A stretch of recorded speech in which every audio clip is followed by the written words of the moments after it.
For today's episode, I am excited because I'm going to do another edition of Behind the Poetry. And thank y'all for listening to the first one that I tried with Roots and Wings. Thank y'all. It really made me happy to see how many of you were listening to that and vibing with that. So I thought I would pick a poem that I actually wrote in January a couple of years ago. So we're going to get a chance to talk about that today in her living room. Also, I wanted to just talk about some of the thoughts, feelings, emotions that come up for me whenever we're like in this time of like a new year starting. And I am the type of goals person that decides at the beginning of a year to set like 50,000 goals for myself that one human being really can't accomplish. I think sometimes I do that because part of me knows I can't accomplish all the things. And I hope maybe I'll accomplish more things by just listing more things than I could actually accomplish. And I had a really humbling moment at the beginning of this year that I wanted to share with you all. So there is a group of Black women that I went to Rwanda with a couple of years ago, and we call ourselves Woman to Woman. That was our team name. And some of us knew each other, but a lot of us, we didn't know each other until we took that international trip together a couple of years ago. And now we are a sisterhood unto ourselves. And whenever we would travel, before the pandemic and all, whenever we would travel and end up in each other's cities, we would always try to meet up. And so one of our sisters had come into Atlanta from out of town. And so a bunch of us that live here, we all met up with her. And it was around this time of the year at the beginning of 2020. And so we were meeting and, just doing what we normally do, dreaming and talking. And one of the women at the table was like, hey, we should all like come up with like a goal or two that we want to do for the year. And let's all, write it down, keep each other accountable. And so she had written down on one sheet of paper all of the goals that we all had talked about that we wanted to do for last year. And she sent a text to those of us that were at the brunch. And she was like, hey, look, like I still have this paper. How many of you actually met your goals for 2020? And tell me what some of your goals are for 2021. And my husband and I, every year, we do our own business retreat. If we weren't in a pandemic, we would have gone somewhere. We normally like to travel and pick another city to go to so that we can just reassess, think about our business, think about our personal lives, come up with our goals, and kind of do some analysis on what the strengths, weaknesses, opportunities, threats. I'm sure some of you also do SWOT analysis too. So I was in our retreat meeting, and when I got out of our meeting and went to check my phone, I see all the texts of everyone's goals that they had accomplished in 2020 and goals people had for 2021. And this year, for the first time probably in my adult life, I probably have the least amount of goals written. And it's really humbling for me to not have 1,000 things that I'm going to say I'm going to accomplish this year. And it's a good thing. It's just an adjustment, And I know I'm not alone in that. I'm sure there are many of you that listen to this podcast that are still recovering from the crazy, wild year that 2020 was. Apparently, 2021 is not going to start gently for us. We are already experiencing a whole lot of crazy things going on, even in the beginning of 2021.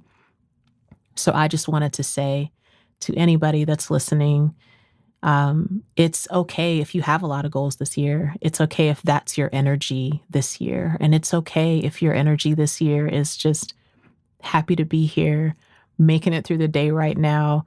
We've talked a lot on this podcast about the need to give yourself time to recover. And sometimes we need recovery from the things that happen collectively. And sometimes we need recovery from the things that are happening to us personally. So if this is a go-getter year for you, then go get it. And if this is a year for you where your goals are more to be gentle with yourself or to give yourself more rest, to let yourself sleep in more, or to slow your life way down, which is sort of the season of life I'm experiencing, I just wanted to say that's okay too. that your new year doesn't have to come in and be an Excel sheet. Your new year can come in and be gentle and enter slowly. And you can just do the best you can with the time that you have. And sometimes the best we can do is just taking our time and not feeling like we're running out of time or like we're behind the time where we should be. So if you get your group text, it's okay if you have 10 goals, and it's okay if you have one, as long as whatever those goals are, they are centered in honoring who you are, in honoring that you are not what you do and that you are not what you achieve, in honoring that you are a whole person who needs love and tenderness and care and gentleness and joy. So, Happy New Year, everybody.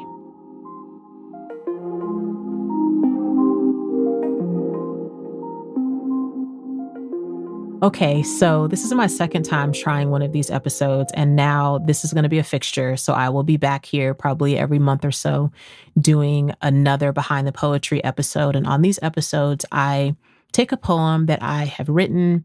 Most of these, I think, will be poems I've written and performed, because the performance of these pieces is a part of what I talk to you about in the episode.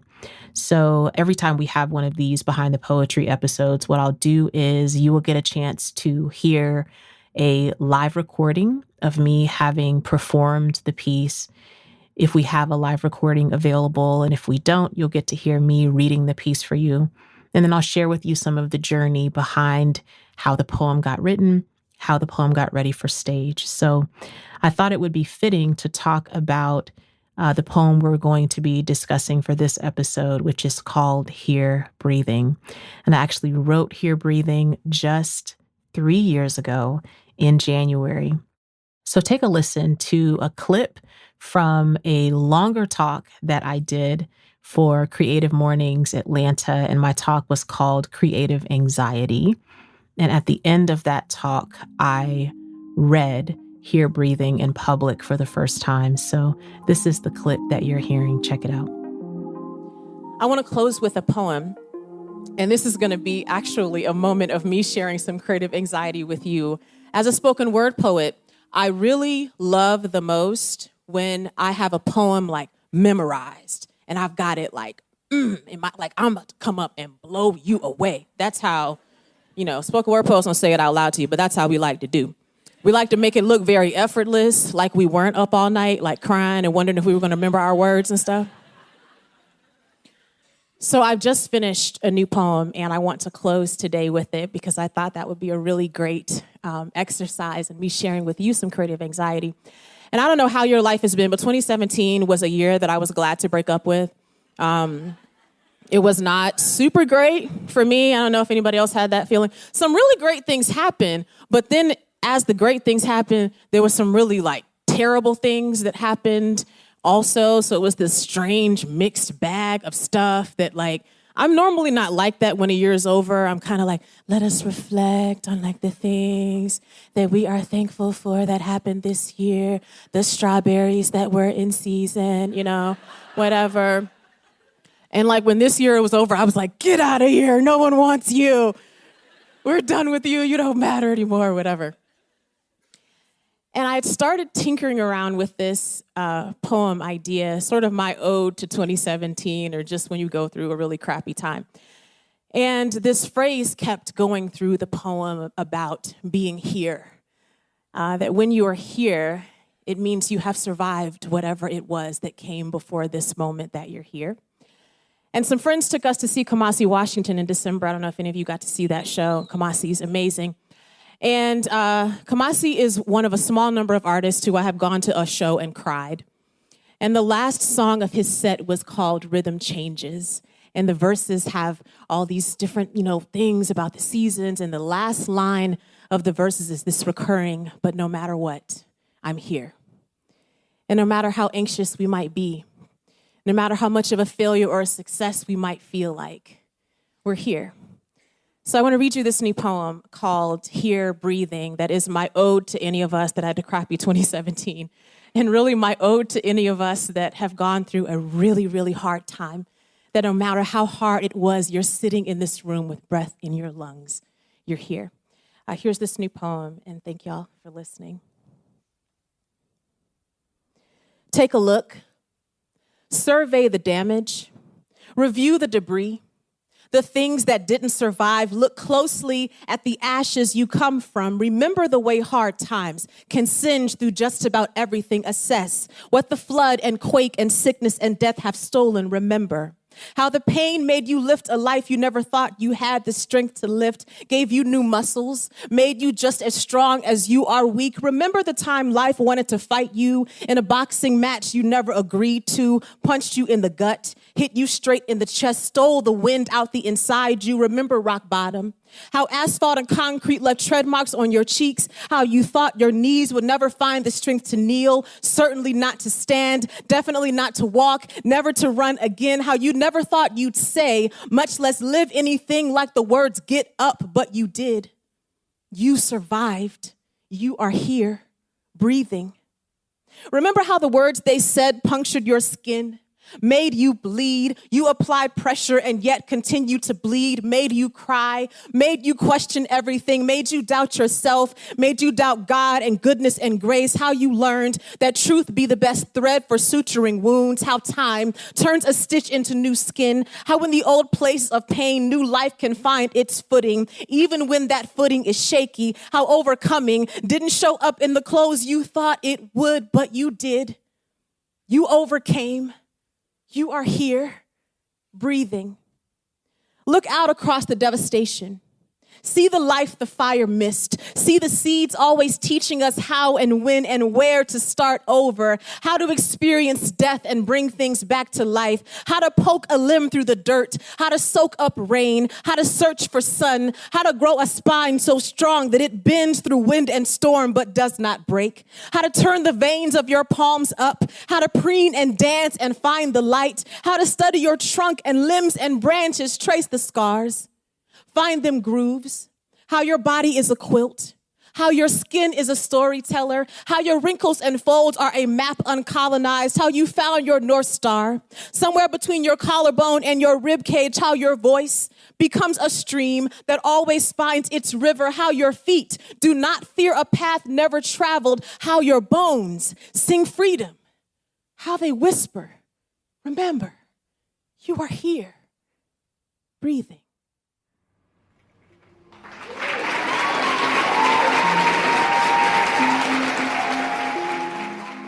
Every time I hear this poem or read or perform this poem, I always just feel a little like I could cry. And even hearing the sound of my own voice, feeling nervous and thinking about the time of life where I was sharing that piece only probably a couple of weeks after I had finished writing it, I just feel so tender, like I could really cry thinking about how much I was really going through at the time. So I always start off with what made me write this poem. And I don't really remember when I started tinkering with the poem.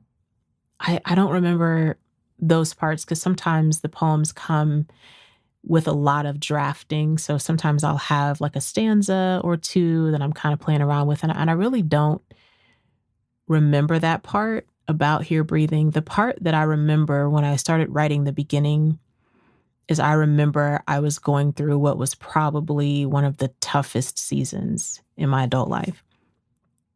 And my husband and I were actually talking about the year 2020 and how for us, personally and professionally, 2020 was not our worst year. It was actually one of our best years.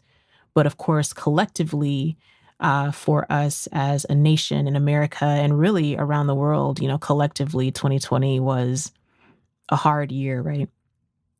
But for what 2020 was for other people personally, I feel like end of 2017 into 2018 was more of that time in my life. And this is around the time that I started writing Here Breathing. And as I started adding Here Breathing to my sets, I would talk about struggle season. And I I coined that term for myself. I don't know if I made up the term, but I was like, this is the term for what I'm going through right now.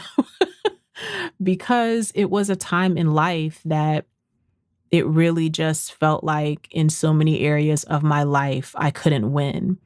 And every time I turned around, something else really hard was happening.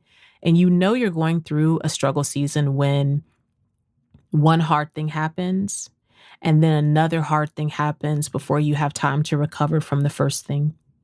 And then the next hard thing happens before you've had time to recover from the other thing. And before you know it, you look up and a few or several or a lot of hard things have happened and have hit you so hard that you haven't even had time to really process any of it. And the end of 2017 was like that for me. And I think when hard times in life come, they're always rough and hard and man, But for me, there's always something extra painful when hard times arrive right after I've had a high. And my second book was called How to Fix a Broken Record. And it's a spiritual memoir where I'm really writing about the time of my 30s I'm sort of catching up from like being 29 and turning 30. And the book sort of follows my journey into maybe 35, 36-ish. And it was triumphant for me because my first book I wrote because in a way, I felt like it was time. At that time in my career, I was getting the advice that, it's time for you to write a book now, in order for you to get these types of speaking engagements or in order for you to get these types of opportunities or be visible to these blah, blah, blah people, you need to have written a book, right? And so I promised myself that I would never write a book under those circumstances again. And I'm still very proud of myself for writing my first book, which was called Breaking Old Rhythms. Although someone joked with me at a book signing once. They were like, "You like broken things, don't you?" And I was like, "I guess I do." So my first book was called Breaking Old Rhythms, and I'm still proud of myself. I mean, writing a book is really, it's really an accomplishment. I know there are a lot of us as people that dream to write books, or we have people in our lives that look at us or hear us talk or know our story and they tell you things like, you should write a book, and you should write your book. And book writing is much harder than I ever thought it would be. So I decided after I wrote my first book, I was like, I don't want to really write anything else because it's time. I want to write when I really feel like I have something to say. And that was how to Fix a Broken Record showed up for me. I really gave myself time to let the book idea and even the framework of how the book would be set up. I gave myself time to figure all that out. So there was a lot of work and tears and everything, soul really, that went into that book. It was the most myself that I had been in my work, probably ever up until that point. So How to Fix a Broken Record was scheduled to be released November 7 of 2017. This was a huge deal for me. It was the first time that I had been working with a larger publisher. This is when I was doing most of my work in Christian industry. And when I say Christian industry, I mean, at that time, it was, for me, really white evangelical space. Had been where I'd been performing professionally for most of my career. So to have gotten a book deal with Zondervan, and they were under HarperCollins, and to have just more of like a team and resource behind the book and the people that had agreed to share the book and endorse the book. I mean, it just felt like all these things were aligning. And I remember right before the book came out, like 3 weeks before the book came out, well, prior to that, like a lot of artists and authors, I always have a team of people that are helping me do what I do. I'm never doing anything alone. The main thing I do alone is when I write my poems. That's like the main thing that I do, that I'm sitting in a room literally alone doing that.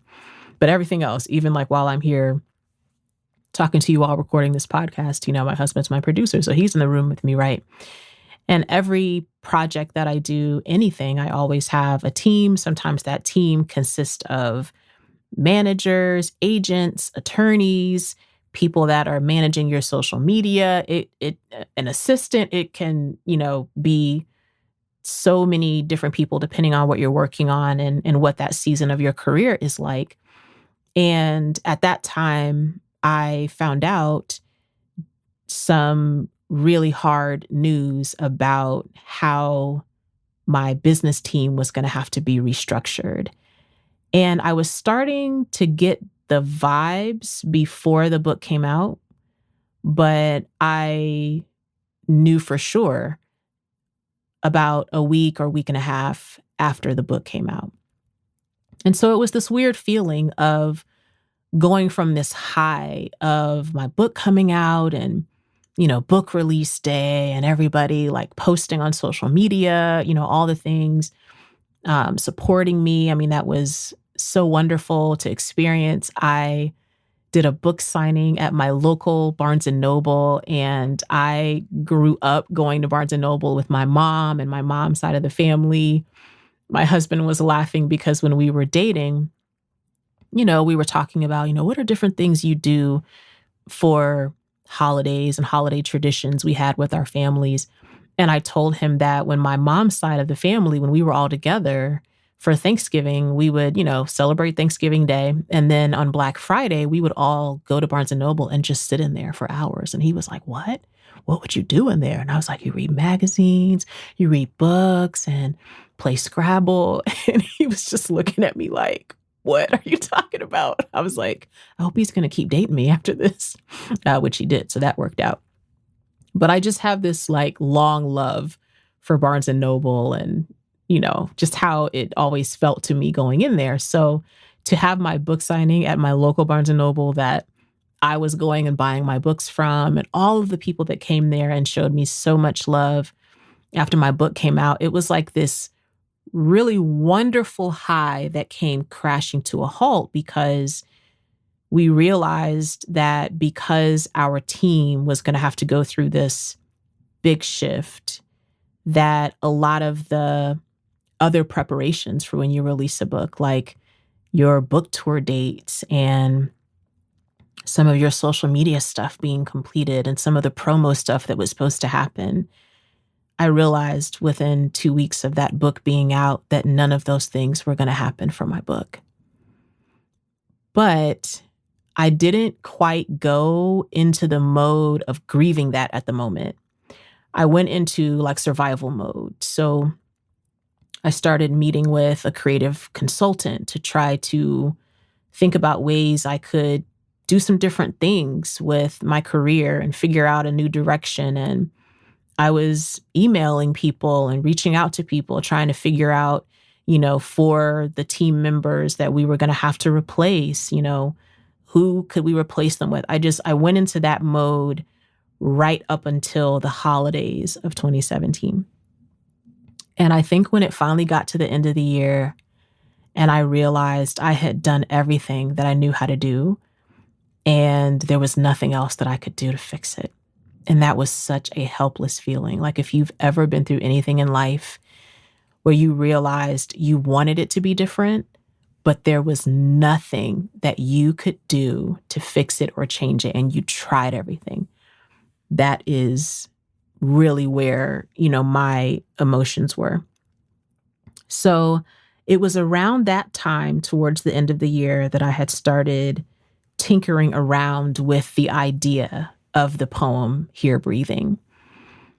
And I don't know in part if I knew how it was going to end. I think I just had the beginning parts of, feeling what it feels like when life has knocked you down and some of those things. I think I was tinkering around with those ideas. And then when the new year came into 2018, I returned to whatever I'd been tinkering with on this poem. And the poem really finished itself within the first week or two of the year. Because I think a part of what I became curious with in thinking about writing Here Breathing is I became curious about the idea of what happens when you survive hard things.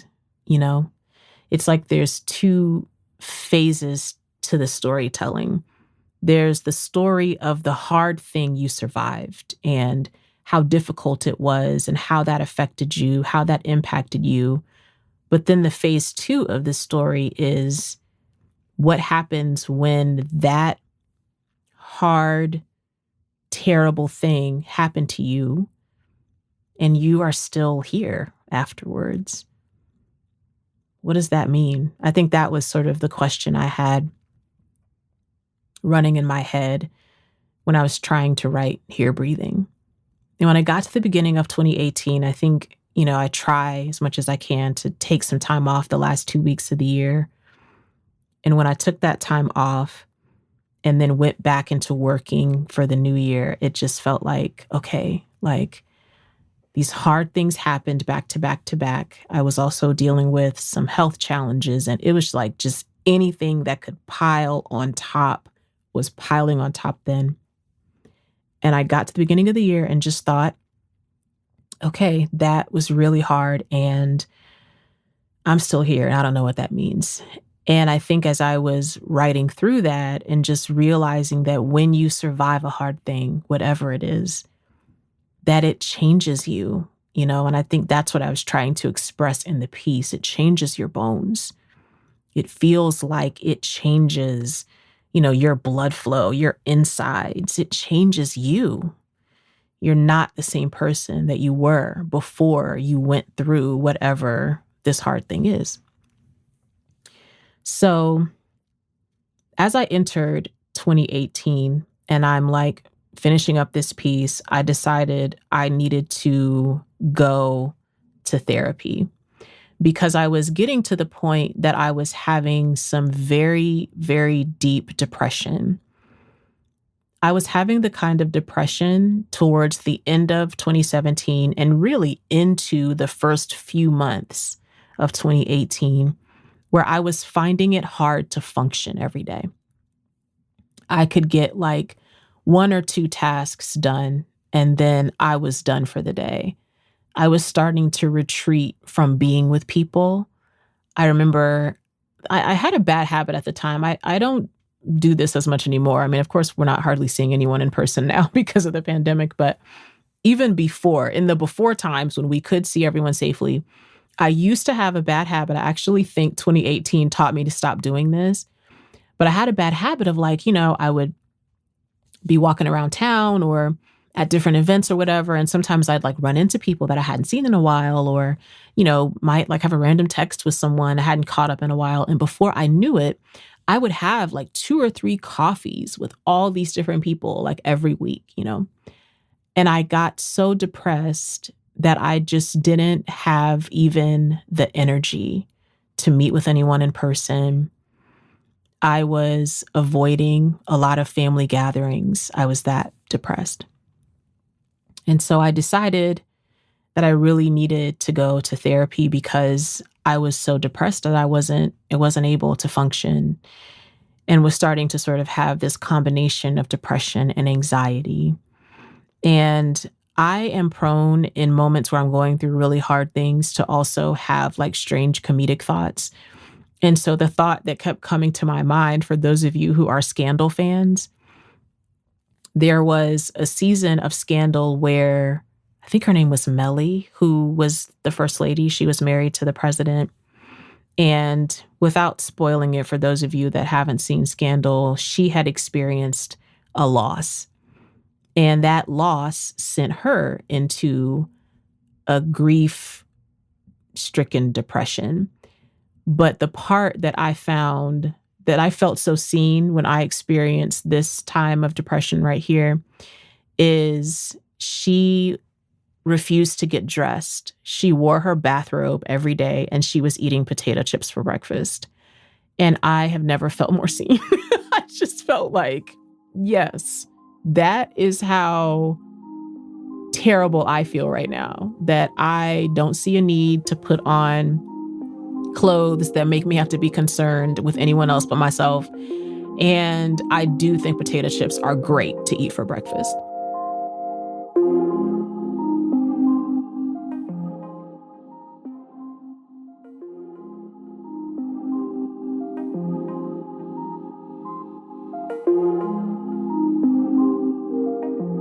So I started going to therapy. And y'all, I was doing online therapy at the time. And actually, I think it wasn't even, I think the therapist that I had initially, we weren't even talking like on like a video chat. It was just like a phone session. And y'all, I can laugh about it now. Those of you that work in the field of therapy are going to be incensed probably when you hear this part of the story. But I had started first seeing my first, wasn't my first therapist ever, but the first therapist that I started talking to during this season.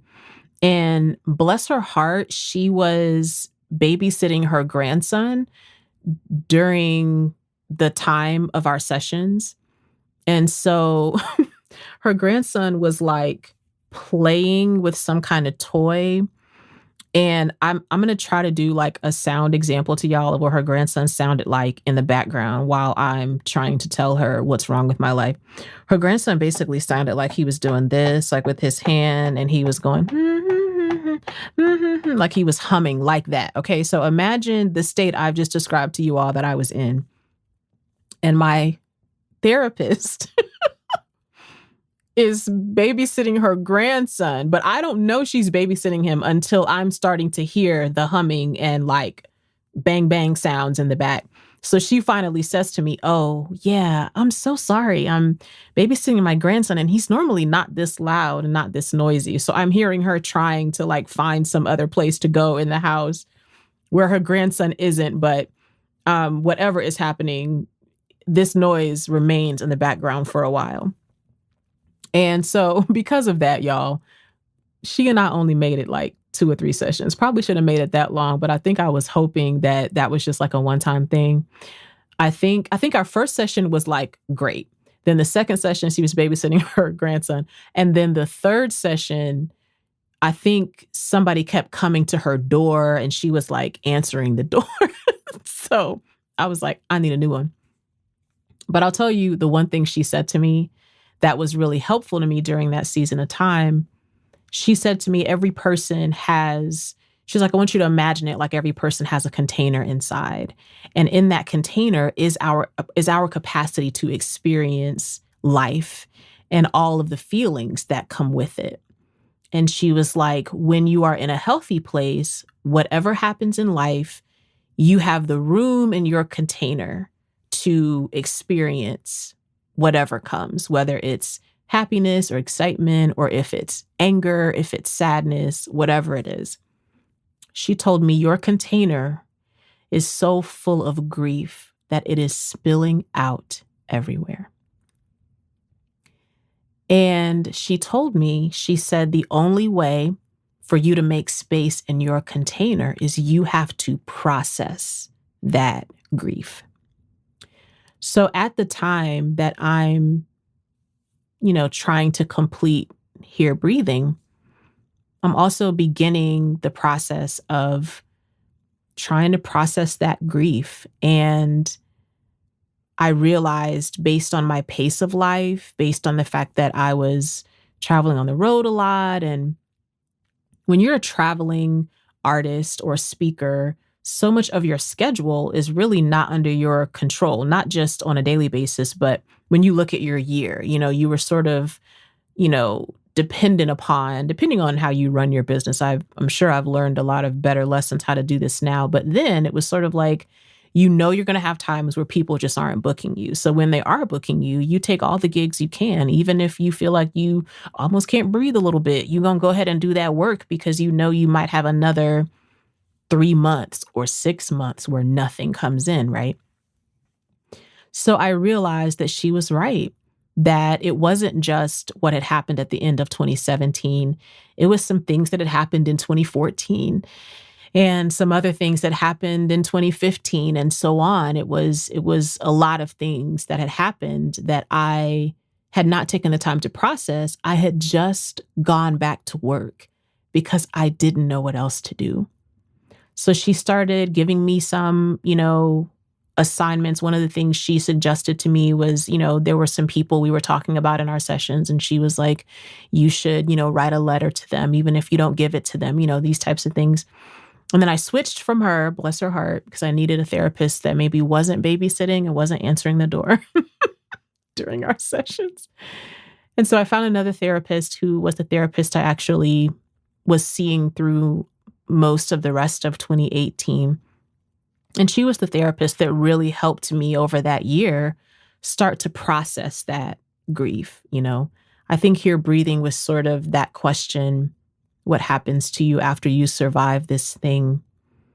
And I wanted to say that to people that have been through hard things. You may not have this answer as to how that's going to be resolved. You may not know what's going to happen next, but there you are. You're here, you're breathing.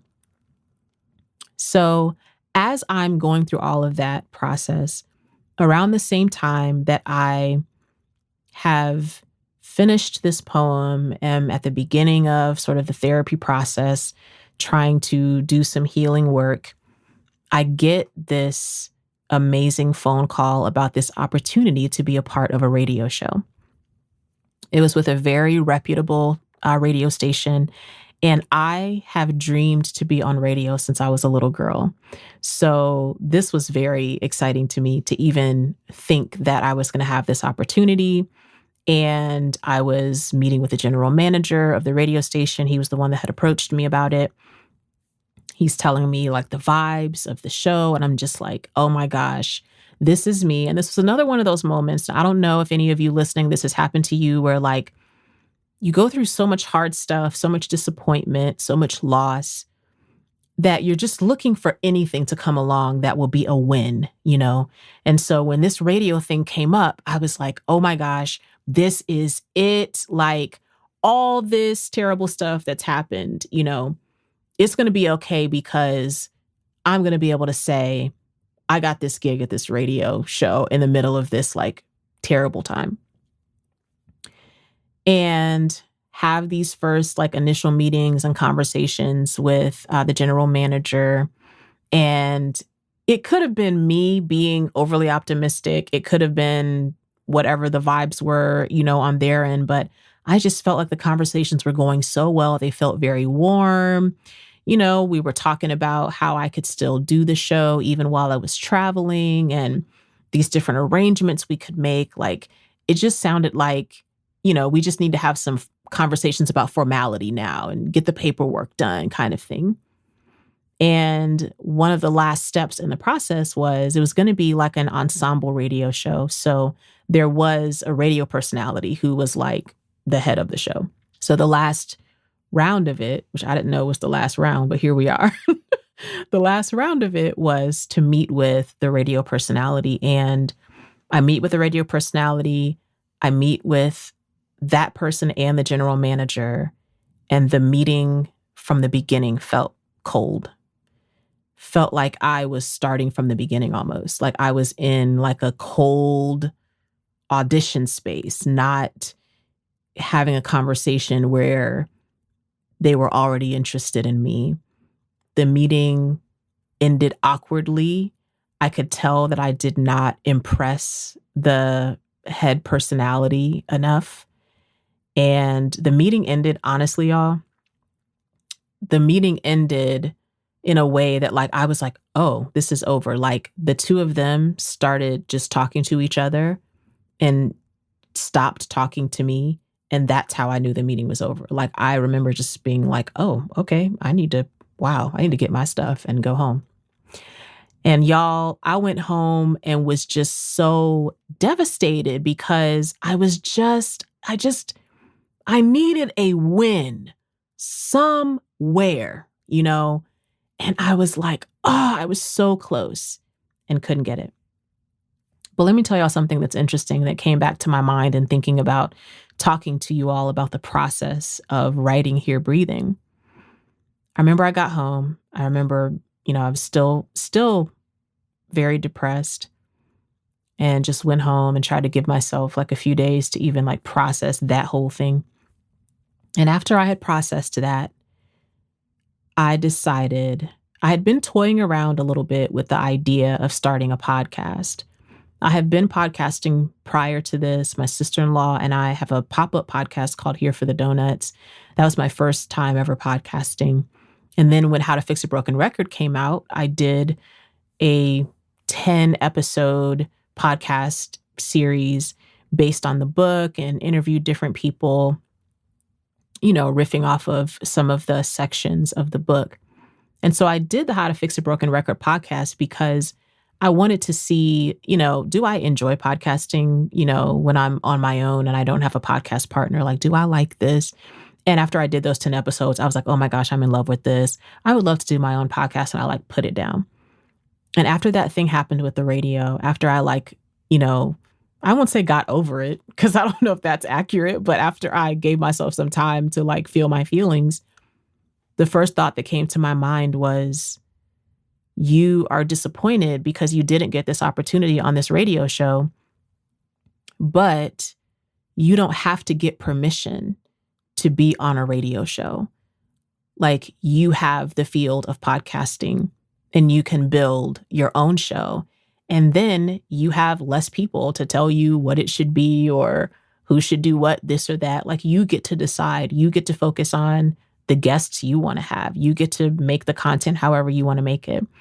And so I have to tell you, looking back on that season of time, if I had not had that big rejection from this radio show, I don't know that Her with Amena Brown would exist, because I think it's, in a way, being pissed off that I got rejected from that gave me, I'm always trying to find what is a woman's substitute for the way that we use the phrase find the balls. I'm always trying to figure out, what is that? Is it find the fallopian tubes, find the ovary strength, find the mammary boldness? I don't know, y'all. I haven't figured out what it is yet. So please write to me on social media and tell me if you have suggestions for me. But whatever that is, I had to grab a hold to my big girl panties and just be like, you can start this yourself. You can do this. So that is one thing that still inspires me to this day to think about, that sometimes we will have times in life that we get rejected, that we go out for it, whatever it is, whether that's an audition, a job opportunity, a relationship. We put all our, cards on the table, to use that cliche. And we get rejected and the answer is no, or they choose someone else, or they don't think we're the right fit for it. And maybe we are, maybe we aren't, but sometimes those big rejections come in life to really help us realize what we really want out of life, and that we don't have to wait for someone to give us permission to do it. That there are often a lot of ways for us to make our own decisions and decide this is what we want and do it, So the other thing I like to share when I talk about behind the poetry is I like to share with you all what is the story behind the first time doing that poem live. So interestingly, I have been a fan of Creative Mornings for a long time. If you don't know about Creative Mornings, you should check it out. It is a lecture series that happens monthly, and it happens globally in a lot of major cities around the world. And each lecture series has a monthly theme. So all the cities around the world will do their monthly lecture series around that same theme. So I've been just a fan and an attendee of Creative Mornings Atlanta, and then got, a little bit more involved in the community there. So I had done some poetry at some events before. They did, one of the months was Audience Takes the Stage. And so I had been one of the participants in that and did a little 7-minute talk there. And so Blake, the founder of the Atlanta chapter, he had approached me before 2017 ended, and he was like, hey, wanted to know if you'll be one of our speakers for 2018. And I was like, great. So I was actually signed up to speak for March, and the theme was courage, Well, I got this email from the Creative Mornings Atlanta team at the beginning of January, around the same time that I'm finishing up writing Here Breathing. I'm depressed. I'm in therapy. It's like all the things. And they were like, hey, our January speaker had an emergency. They can't speak now at the last minute. Do you mind switching themes? So I said, well, what's the theme for January? And they said the theme is anxiety. And I was like, I'm sorry, what? And even though I was still depressed, still experiencing a lot of anxiety, I had just also been very like holed up in the house a lot and just drowning in grief and sadness, honestly. So something about the opportunity to talk about anxiety in some way seemed like at least they weren't asking me to go there and talk about something that was like way left field, away from where I was actually in my life. I felt like at least I wouldn't have to go there and put on. I could still be like pretty honest and bring my honest and real self to the moment. So I said, sure, yes, we'll do this. And I decided to focus my talk on creative anxiety, on the things that keep us as creative people from making art or design or whatever ways that you're creative. You know, we all have creative anxiety, the stuff that becomes like the obstacle to actually creating, right?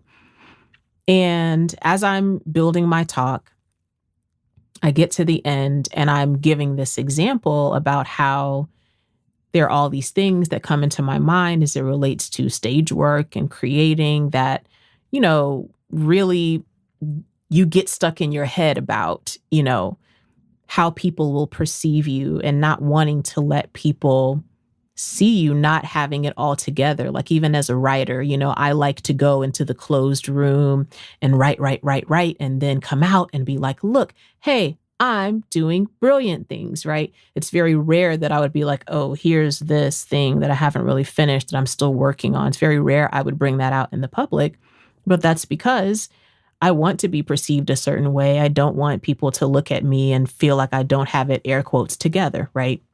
And as I was finishing up that talk, it was only a 20-minute talk, but as I was finishing that up, I got towards the end and was trying to think. I knew how I was going to open it, but I was like, how am I going to close this?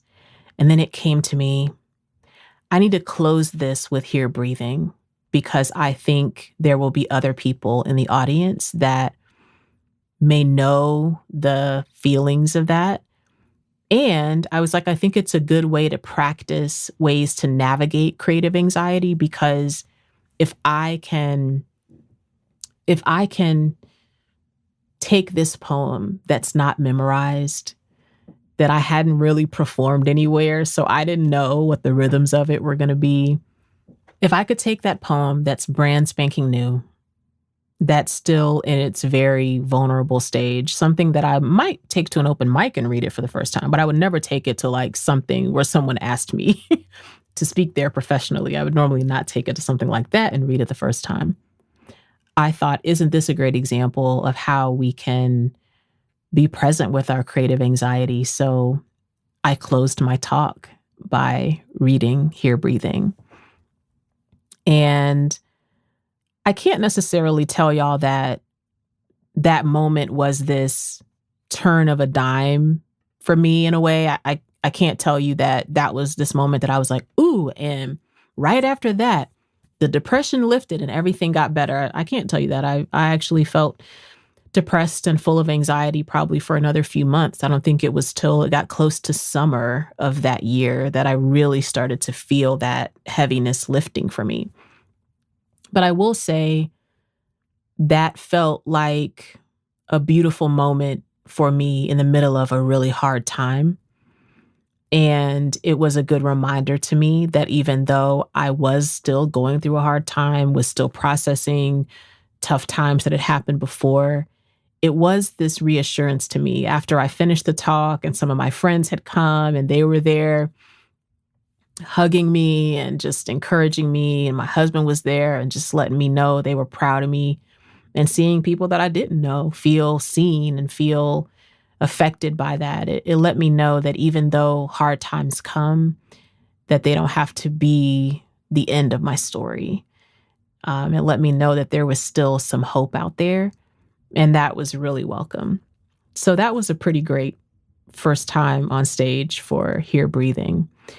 How do I feel about this poem today?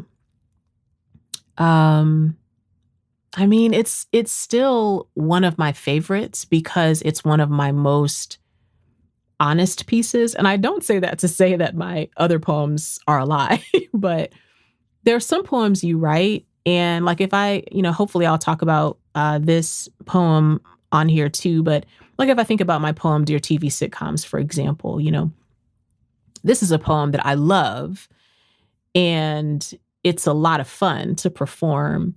I think when I try to compare sort of that type of piece to Here Breathing is not something that I always put in my sets or anything like that. But there are times if I feel tender and I like to go on stage, instead of fighting how I feel, I like to bring however I feel onto stage. And that's one of the things I love about being a poet, that I have the opportunity to do that. But if there are times that, I might feel sad or something, tough might be going on in my life or whatever, I like that I have a poem like Here Breathing, that I can hold space for other people in the middle of a poetry show. And are we going to also laugh? And I'm going to tell like some ignorant stories about myself. I'm going to do that in a poetry set too. But I like that Here Breathing is this place to say, I know there are people who feel like they're crawling through their life every day. They feel like they can barely keep their head up through this whole thing. And I love that this poem is always holding space for that it's always saying, I see you. So I wanted to say, sort of ending this part of the episode where I started, you may be listening to this and you may be in the middle of struggle season right now. And I hope this episode and hearing some of the story behind this poem, I hope it encourages you that you're not alone in some of the hard things that you're just trying to make it through. You're just trying to survive. And I get that. I get that. I hope that this held some space for you and that you're here, you're breathing, and I'm glad you're here.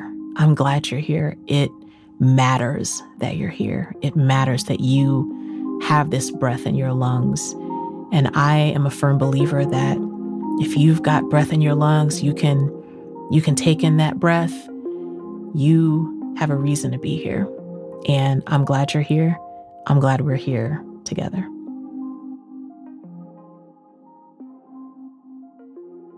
For this week's episode, I want to give a crown to every cast member of Real Housewives of Atlanta. I hope I can have some of the cast members, whether they're current or former cast members, on my podcast sometime. I know y'all listening. Nene, I know you listen. Candy, okay? Portia, I know y'all listening. Okay, you're welcome here. Any of the cast members, you're welcome. When I was going through some of my deepest grief and deepest depression that we talked about in today's episode, I decided to start watching through Real Housewives of Atlanta. I had never actually watched a whole episode. And I also felt like there was this whole like cultural lexicon that I was missing out on because I hadn't seen it, sort of like in a pop culture way. It's kind of like The Godfather in a way, which is one of my favorite films, by the way. But I think I can say this scene hopefully without spoiling it. But also, like, The Godfather was out so many years ago, so I think spoilers should have like a time limit. But that famous scene in The Godfather where this man finds the horse head in his bed. If you haven't seen The Godfather, you're like, what's going on? Well, if you've never seen The Godfather, you've seen other movies that have probably referenced some of the things in The Godfather.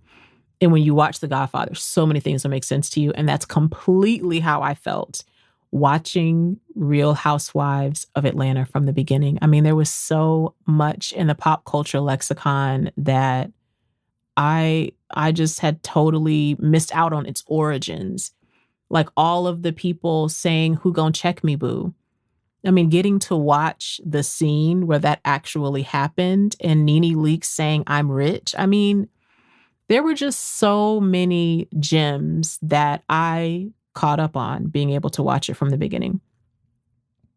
But one of the reasons why I was watching it is because part of my strategy, whenever my anxiety starts to become a struggle for me, is I need to have times of stillness, of quiet, times where I can journal, times for meditation, times for prayer. I need to have those times.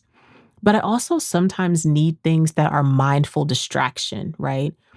And certain TV programs can be that for me because I might have times that I wake up, in the middle of the night and can't go back to sleep or something. And if I sit in the silence too long, then my brain will just keep looping. It might even make my anxiety worse.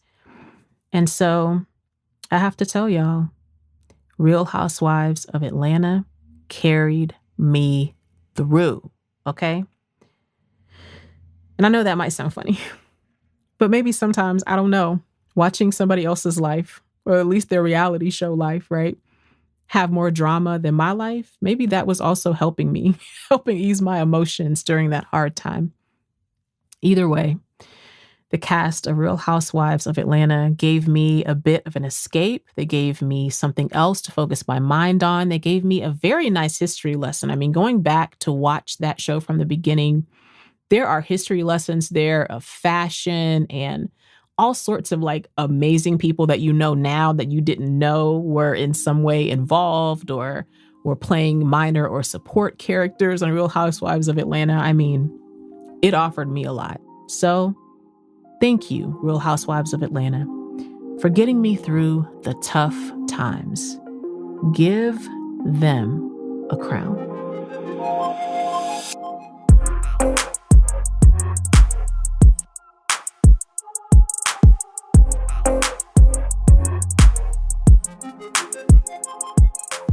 Her with Amena Brown is produced by Matt Owen for Soul Graffiti Productions as a part of the Seneca Women Podcast Network in partnership with iHeartRadio. Thanks for listening, and don't forget to subscribe, rate, and review the podcast.